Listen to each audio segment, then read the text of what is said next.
जिसको Lakhtakia car, nano car उनने बोला था, जब उनने निर्णय किया और बंगाल के अंदर उनका बड़ा कारखाना था, उस बड़े कारखाने में लगाने के लिए उनने निर्णय किया कि कार यहां बनेगी। लेकिन ये जो दृष्टि का दोष है, राजनीति का फेर है, ममता बनर्जी को समझ में नहीं आया और उनने अपना नया नाटक करके, उनको सरकार चाहिए थी, अपनी कुर्सी बनाना थी, सरकार बनाना थी, तो उनने कहा कोई हम जमीन देने वाले नहीं है, गरीबों की फलाना ठिकाना, बहुत सारी बातें हुई, बहुत बड़ा आंदोलन खड़ा कर दिया। अब बताओ रतन टाटा किसका भला करने जा रहे थे? मोटरसाइकिल से गिर के कितने बच्चे मर जाते हैं, कितनी बार एक्सीडेंट हो जाता है गरीब से गरीब आदमी के लिए। लेकिन ऐसे कठिन समय में भी जब उनने अपने कार बनाने का संकल्प किया तो जहां उनका कारखाना चल रहा उनको जगह नहीं मिली। हमें इस बात का गर्व है, इस दर्द को माननीय मोदी जी ने पहचाना। उनके घर में कोई कार नहीं थी, वो तो चाय बेचते बेचते परिवार से अपने तकलीफ से निकले थे। उनने जब मुख्यमंत्री बने, उनने कहा कोई बात नहीं रतन टाटा जी, आपको बंगाल वाले मना कर रहे हैं, आप मेरे राज्य में आइए, मैं आपको जमीन देता हूं, जितनी चाहो उतनी देता हूं, आप कार बनाओ और गरीबों के लिए बनाओ, 1 लाख रुपए में कार बनाओ। तो ये शिक्षा मिलती है। एक उद्योगपति गरीब आदमी के लिए अपनी मदद से क्या मदद करना चाहता है, और एक मुख्यमंत्री उनके उस निर्णय से 1 लाख रुपए में कार लेकर के गरीब आदमी अपने खुद की कार का सपना देख सकता है। यह उदाहरण हमारे सामने हुआ। तो शिक्षा का मतलब गरीब से गरीब आदमी की जिंदगी कैसे बदले, इसलिए हमारी सरकार ने बहुत सारे काम किए हैं। जब मैं आपसे बात कर रहा हूं तो इसी प्रकार से कारखानों से रोजगार की बात भी करूंगा। हमारी सरकार बनने के बाद हमने लगातार अभियान चलाया। इस देश की आजादी के पहले टंट्या मामा, इसी झाबुआ से चंद्रशेखर आजाद, पंजाब से भगत सिंह, लंबी श्रृंखला है। इस देश के युवाओं ने अपने आप का बलिदान किया। चंद्रशेखर आजाद, भगत सिंह तो 23 साल की उम्र में खत्म हो गए, 26 साल 27 साल में चंद्रशेखर आजाद चले गए, लेकिन अपनी उम्र के लिए वो जीते जी अमर हो गए, क्योंकि देश को अंग्रेजों से आजाद कराना था। उस आजादी के संघर्ष में उनने अपने प्राणों का बलिदान दिया। दुर्भाग्य के साथ आजादी तो मिली, लेकिन दृष्टि दोष होने से हमारे तत्कालीन प्रधानमंत्री और पूरी सरकार ने क्या कल चुनौती आएगी, उन चुनौती का मुकाबला कैसे करना चाहिए, इसके प्रति दृष्टि नहीं थी। तो दुर्भाग्य से क्या हुआ, दुर्भाग्य से एक अंधेरा छाया हुआ था और सब गुलू गुलू गुलू सब बढ़िया, ये नाटक चला। तो उस समय की फिल्में बन रही थी, वो फिल्में राज कपूर, दिलीप कुमार, सारी लव स्टोरी की फिल्में, पुरुषार्थ पराक्रम सब गायब हो गया। वो तो मनोज कुमार को धन्यवाद दो, कभी उसने शहीद, कभी उसने उपकार, कभी उसने रोटी, कभी रोटी कपड़ा मकान, कभी क्रांति, उसने अपने बलबूते पर इन पिक्चरों से देशभक्ति का माहौल बनाया। ये पिक्चरें देशभक्ति के माहौल में उस समय युवाओं के मन में अलग प्रकार का एक माहौल बना करके अपने उस कठिन काल को याद कर रही थी। अब अकेले उपकार पिक्चर को देखो, उपकार पिक्चर के माध्यम से मनोज कुमार ने कहा कि जब देश को आजादी के लिए जवानों की जरूरत थी, उनने अपनी शहादत दी। अब किसानों की जरूरत है, इसलिए तत्कालीन प्रधानमंत्री ने एक नारा दिया था, जय जवान जय किसान। उस समय तक अपने खाने के लिए गेहूं नहीं थे, यहां अमेरिका से गेहूं मंगाने पड़ते थे, फसलों की हालत खराब थी, देश में अकाल पड़ता था, कई लोग भूखे मरते थे।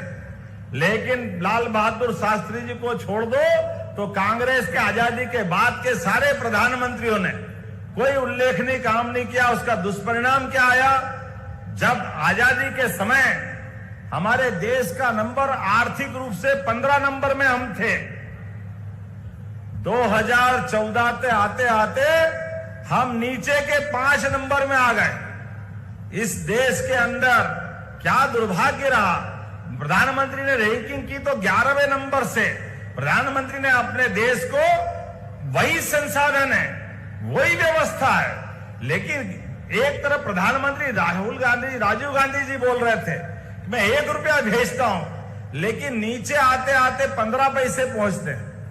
माननीय प्रधानमंत्री नरेंद्र मोदी जी आए तो आप बताओ, डीबीटी के माध्यम से गरीबी रेखा के लिए भी आपके जब बैंक के अकाउंट खोले तो जो पैसे दिल्ली से डलते लाडली बहनाओं के भी या किसान सम्मान निधि के बीच में 1 रुपया कटा है क्या? किसी का कटा है? आपकी छात्रवृत्ति आती गणवेश के माध्यम से या हमारे अपने राज्य के अंदर सभी प्रकार की सुविधा देते हैं। हमने सबने मोदी जी का ये युग डिजिटल युग देखा जिसमें उसके हक का पैसा उस तक पहुंच रहा है। आज मैं जब आपसे बात कर रहा हूं तो हमारे राज्य में अब आपसे नया निवेदन करने आया हूं। बदलते दौर में जिस प्रकार से दुनिया के अंदर मैं नाम नहीं लूंगा, आप समझ जाना, कई सारे देश भारत की बढ़ती ताकत को पसंद नहीं कर रहे हैं, भारत की शक्ति को रोकना चाहते हैं, हिंदुस्तान को वही स्थिति में पहुंचाना चाहते हैं। तो इस देश के युवाओं से आह्वान कर रहा हूं, यहां बैठे सभी सज्जनों से निवेदन करना चाहता हूं, आज के दौर में हम सबको मेक इन इंडिया, मेरे भारत का बना माल ही मैं खरीदूंगा, ये संकल्प सबको करने की आवश्यकता है।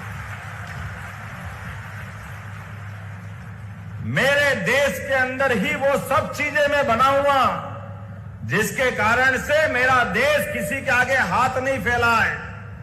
मेरे भारत के अंदर ही कोई चीज चाहिएगी तो मैं प्रयास करूंगा कि वो यहीं उपलब्ध हो जाए, किसानों की फसल का ठीक से दाम मिले। इसलिए हमारी सरकार ने सरकार बनने के साथ अभियान चलाया कि आज आप बताओ, पूरे प्रदेश में सबसे अच्छा कॉटन का पूरा इलाका ये निमाड़ का, पूरा देश में सबसे अच्छा कॉटन हमारा मिलता है। अभी मैं स्पेन दुबई गया तो स्पेन दुबई में चाइना के कॉटन को प्रतिबंधित कर दिया उनने। आज दुनिया में कपड़ा बन रहा भारत के कॉटन से, लेकिन भारत के कॉटन को पहले चाइना वाले ले जाते हैं, वियतनाम वाले ले जाते हैं, धागा कपड़ा वो बनाते हैं और हमारा माल हमारे सिर पे देते हैं। हमने तय कर दिया ये नहीं चलेगा, हमारा कॉटन यहीं उगेगा, यहीं धागा बनेगा, यहीं कपड़ा बनेगा, रेडीमेड गारमेंट्स बनेगा और पूरे विश्व में हम निर्यात कराएंगे। ये बदलते दौर में मध्य प्रदेश ने तय किया है माननीय प्रधानमंत्री जी के माध्यम से। सभी प्रकार के रोजगार के संसाधन बनाते हुए, फूड में आप तो अच्छी मिर्ची लगाते हो, अपनी मिर्ची अरब तक जाती, आने वाले समय में और फैक्ट्री लगाते हुए मैं युवा शक्ति से कह रहा हूं, हम में से अगर मैं हाथ खड़े कराऊंगा तो आप में से सब लोग, कोई कहेगा मेरे जीवन में आगे का सपना क्या है, मैं आईएएस बनूंगा, मैं आईपीएस बनूंगा, मैं सरकारी नौकरी करूंगा। ये सपने जरूर देखो, लेकिन इसके अलावा भी मैं एक उद्योगपति बनूंगा, मैं आदर्श किसान बनूंगा, मैं आदर्श शिक्षक बनूंगा, मैं आदर्श नेता बनूंगा। ये संकल्प भी हमको लेके चलने की आवश्यकता है। एक एक काम, छोटे से छोटा काम भी छोटा नहीं होता है। ये हमारा जीवन देश और प्रदेश के लिए होना चाहिए। इसलिए प्रत्येक काम से वो काम जो देश के अंदर मध्य प्रदेश के नागरिक होने का सम्मान आपका बढ़ा है, इस दिशा में हमको आगे बढ़ने की आवश्यकता है। मैं आपका मुख्य सेवक यशस्वी प्रधानमंत्री के नेतृत्व में आपको विश्वास दिलाता हूं, आप छोटे से छोटा काम करोगे। इतने सारे काम सरकार के माध्यम से, अरे खेती कर रहे हैं, खेती करते करते अपनी फसल के पास मधुमक्खी पालन का डब्बा रख दो तो शहद घर का बन जाएगा। 4-4.25 हजार का डब्बा आता है, लेकिन उससे मधुमक्खी का शहद अपने को घर में मिलेगा, दूसरे को दे सकते हैं। हमारे गाय पालन घर में होता है तो दूध अपना खुद का मिलेगा, ये कुपोषण की समस्या वैसे ही खत्म हो जाएगी। दूध और दही की नदियां बहती है अपने देश के अंदर, ऐसा माना जाता था, लेकिन धीरे धीरे हमारे कपड़े अच्छे होते गए, गोपालन से दूर होते गए। दूध कहां मिलता है? कई बच्चे कहते डेयरी पे मिलता है। अरे दूध गाय के नीचे मिलता कि डेयरी के नीचे मिलता, पता ही नहीं चलता है। हमारे लिए परमात्मा की दया से इस बात को समझने की आवश्यकता है। इसलिए हमने कहा गोपाल कौन? जिसके घर गाय वो गोपाल, और जो कृष्ण को माने वो गोपाल कृष्ण। बोलो गोपाल कृष्ण भगवान की। इसलिए पूरे प्रदेश में हमने अभियान चलाया है कि हमारे घर घर घर गोपाल बनाएंगे, दूध उत्पादन बढ़वाएंगे। अरे खेती किसानी की फसल तो 3-4 महीने में पैसा देती है, लेकिन दूध उत्पादन तो रोज घर में होता है, तो दूध उत्पादन को क्यों बढ़ावा नहीं देना चाहिए? इसलिए सरकार ने तय किया है कि 25 से ज्यादा जो गाय घर में रखेगा और 40 लाख रुपए का अगर लोन लेता है युवा, बढ़ेगा आगे दूध उत्पादन करने के लिए, तो 10 लाख रुपया का अनुदान, 10 लाख रुपए माफ हमारी सरकार करेगी, उसको केवल 30 लाख भरना पड़ेगा।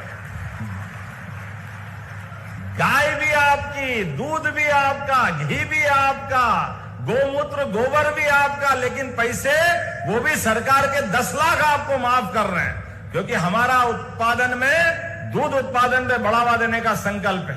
हमने निर्णय किया है अभी राज्य का पूरे देश के अंदर दूध उत्पादन में 3रा नंबर है। हम 9% दूध देश में उगाते हैं, हमारे यहां तैयार होता है, इसको ले जाके 20% तक करने वाले हैं। इसलिए अपनी सरकार ने कामधेनु योजना बनाई, डॉक्टर भीमराव अंबेडकर, और उसमें गौशालाओं को बढ़ावा दे रहे हैं। और केवल 25 नहीं, कोई ने कहा मैं 50 रखना चाहता हूं, तुम 50 रखो। कोई ने कहा मैं 100 रखना चाहता हूं, तुम 100 रखो। कोई ने कहा मैं 200 तक रखना चाहता हूं। तो 25-25 की 8 यूनिट तक एक व्यक्ति को रखने की पात्रता इसी योजना के माध्यम से हमारी सरकार ने दी है। यह हमारा संकल्प है।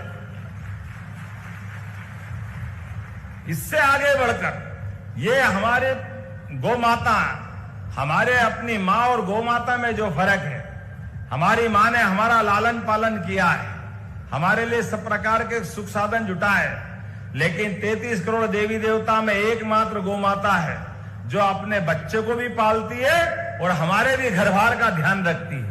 और उसके अंदर तो बहुत सारी विशेषता है, लेकिन ये गौ माता अब सिंचाई के कारण से अगर कठिनाई आ रही है, तो हमने पंचायत से भी कहा है आप गौशाला चलाओ, प्रति गौ माता 40 रुपया गौ माता के हिसाब से अनुदान हमारी सरकार आपको भी देने वाली है। सारा खर्चा हम उठाएंगे, उनको गौशाला में अवेयर कर रखो। इसलिए पंचायत तक और बड़ी बड़ी नगर निगम जितनी है, इंदौर, उज्जैन, भोपाल, ग्वालियर, 10-10 हजार से बड़ी गौशालाएं सरकार के स्तर पर हम तैयार करा रहे हैं कि बड़ी गौशाला अगर गौ माता आपके घर में रखने की जगह नहीं है, बूढ़ी, अपाहिज, लावारिस, कोई कारण से गौ माता आपको ऐसा लगता है कि हम नहीं संभाल पा रहे हैं, तो आवारा छोड़ने की जरूरत नहीं है।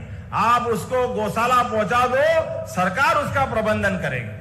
हमारी सरकार ने बहुत सारे निर्णय किए, मनुष्य अच्छा हो जाए इसलिए एम्बुलेंस के माध्यम से बीमारी की समस्या हल करने के लिए हमने एम्बुलेंस 108 आप लगाते हो, आपकी सुविधा के लिए हमारी सरकार ने निर्णय किया है इस राज्य के अंदर गो एयर एम्बुलेंस भी चालू करी। गो एम्बुलेंस, जिसके माध्यम से गौ माता को अच्छा करने के लिए एम्बुलेंस में डॉक्टर आ रहा है, दवाई ला रहा है, गौ माता को कोई कष्ट है तो उसकी मदद करने को तैयार है। और 5000 से बड़ी, जैसे बड़ी बड़ी फैक्ट्रियां लोग लगाते हैं, ऐसे बड़े उद्योगपति भी, बड़े संस्थान भी, धार्मिक भावना के संगठन भी बड़ी गौशाला लगाना चाहते हैं। 5000 से बड़ी गौशाला है, तो उनको भी 130 एकड़ भूमि और 40 रुपए प्रति गौ माता, ऐसी 20 गौशालाएं पूरे प्रदेश में बनवा रहे हैं। जहां 10,000, 15,000, 20,000 जितनी गौ माता ना रखो, पैसा पूरा सरकार देगी और गौ सेवा कराने का काम सरकार के माध्यम से कराएंगे। एक नहीं, ऐसी बहुत योजना मैं बता सकता हूं, लेकिन आज तो समय की कमी है। आज तो आपसे संवाद करने आया था, लेकिन संवाद के मामले में आपका प्रेम ऐसा है, इतना अच्छा लग रहा है कि कहीं सुदूर शांत समुद्र में कोई लहर के साथ अपनी मस्ती से जहाज तैरते तैरते आनंद से बहाव के साथ चल रहा है और सारे यात्री आनंद ले रहे हैं। इस आनंद और मस्ती के साथ हमारा अपना ये संवाद का सफर थोड़ा आगे बढ़ता है। मैंने जितनी बात कहना थी कही है, मैं आपको और 2 घंटे तक सुना सकता हूं, लेकिन घड़ी गवारा नहीं देती, समय की सीमा है। इसलिए अब मैं आपसे 2, 4, 5 कुछ अच्छे प्रश्न आपके बीच में से आएंगे। इन प्रश्न आमंत्रित करता हूं, कोशिश करूंगा आपके मन के उत्तर देने का प्रयास आपका ये मुख्य सेवक मध्य प्रदेश डॉक्टर मोहन यादव प्रयास करेगा। बहुत बहुत धन्यवाद। भारत माता की जय।